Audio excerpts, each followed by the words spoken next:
ജീവിതത്തിൽ പ്രതിസന്ധികൾ സ്വാഭാവികമാണ്. ഏതു പ്രതിസന്ധികളെയും മറികടക്കാൻ മുത്തുനബി സ്വല്ലല്ലാഹു അലൈഹി വസല്ലമ തങ്ങൾ മാർഗങ്ങൾ പറഞ്ഞു തന്നിട്ടുണ്ട്.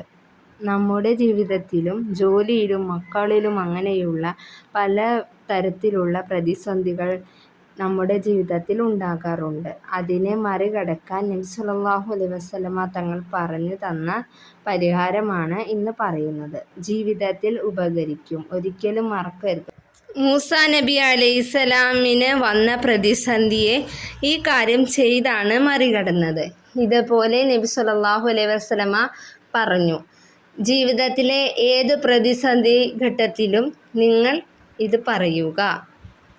അല്ലാഹുമ്മ ലക്കൽ ഹംദു വ ഇലൈക്കൽ മുസ്തഖാ വ അൻത മുസ്തഅനു വലാ ഹൗല വലാ ഖുവത ഇല്ലാ ബില്ലാഹിൽ അലിയിൽ അളീം. സർവസ്തുതിയും നിനക്കാണ്. എൻ്റെ പ്രശ്നം നിന്നിലേക്ക് അർപ്പിക്കുകയാണ്. സഹായം ചോദിക്കുന്നതും നിന്നിലാണ്. നിന്നിലല്ലാതെ മറ്റാരും സഹായിക്കാനില്ല. ഒരു ശക്തിയും എന്നിൽ ഇല്ല. ഏതു പ്രതിസന്ധി ഘട്ടത്തിലും ഈ കാര്യം ചെയ്യുക. ഇൻഷാ അല്ലാഹ് അല്ലാഹു പ്രതിഫലം നൽകുന്നതാണ്. ദുആ വസിയത്തോടെ. അസ്സലാമു അലൈക്കും വറഹ്മത്തുള്ളാഹി.